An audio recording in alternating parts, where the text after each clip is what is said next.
Distingués membres du Parlement européen, distingués membres de la communauté scientifique et chers invités, je voudrais remercier aujourd'hui le professeur Andrus Mas et vous tous ici présents qui me donnaient l'opportunité de m'exprimer devant cette assemblée au sujet de mon fils Salomon Benatar qui est ici présent.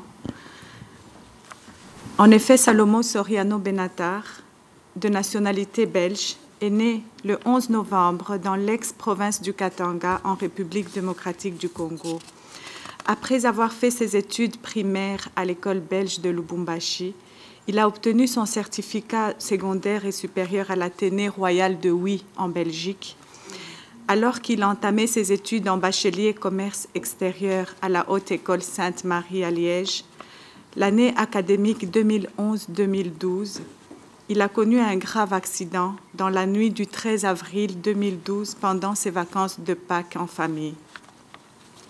Je voudrais donc vous parler de ce choc mortel, du chemin traversé, des efforts fournis, des espoirs sans fin et finalement de l'acceptation de la situation ainsi que d'un nouveau challenge à obtenir. Après son accident, j'ai d'abord cru que Salomon ne vivrait plus, du fait de la gravité et du pronostic engagé par les médecins. Interné à la clinique Mill Park Hospital à Johannesburg, spécialisée en traumatologie, les 3 premiers jours, les médecins n'avaient aucun pronostic à me donner.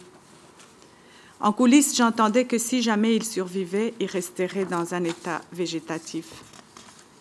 Après l'avoir plongé dans un coma artificiel de 3 mois, c'est une nouvelle vie qui commence, que je qualifierais de renaissance. J'ai constaté et reconnaissais les processus de l'évolution d'un enfant. Donc, apprendre à parler, à écrire, à marcher, à manger, à se brosser les dents, finalement tout ce qu'un enfant traverse dans le cheminement de la croissance. Ma seule motivation était de voir sa nouvelle formation, sa récupération. Et avec le temps, je constatais que Salomon ne pouvait pas s'exprimer, mais qu'il avait gardé toute la compréhension. Et cela me donnait alors plus d'espoir de continuer à chercher des solutions par tous les moyens afin qu'il puisse récupérer davantage.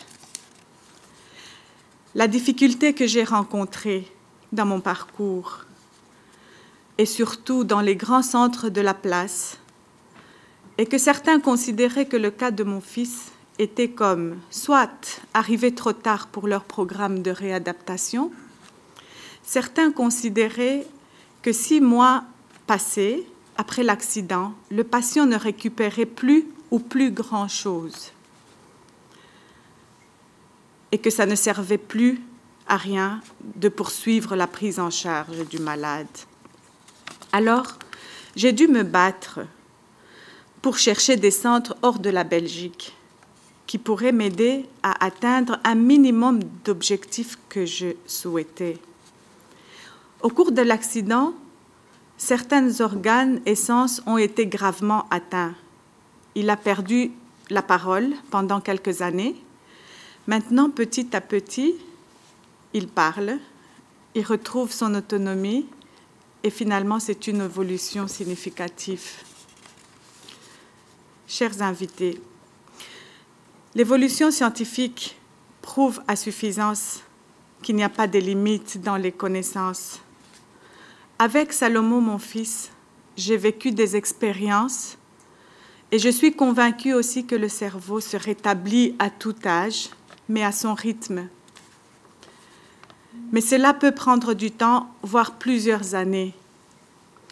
Et alors cela devient un gros facteur de découragement et provoque un déchirement des familles qui ne supportent pas alors ce drame dont on ne voit pas le bout du tunnel. Ainsi, je sollicite vos compassions, vos réflexions, vos recherches, pour qu'un jour puissent être soulagés les cerveaux des patients traumatisés et qu'enfin ils puissent intégrer la vie sociale, actifs et professionnels, Dans le cas contraire, c'est une charge très lourde pour la famille et l'entourage qui accompagne celui-ci. Chers membres, chers invités, chers scientifiques et neurologues, notre attente de votre part est alors de donner aux malades et à leurs familles de l'espoir. Je vous remercie.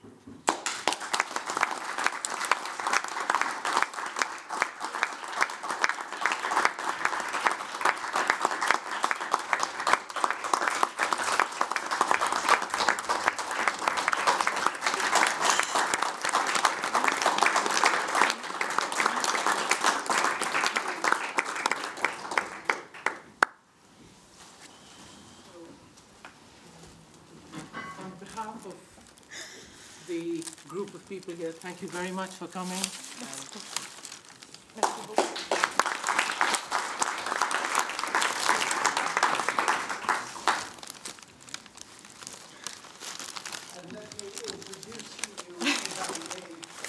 Salomon.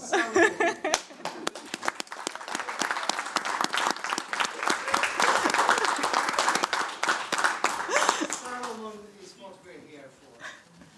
He has made such a remarkable improvement.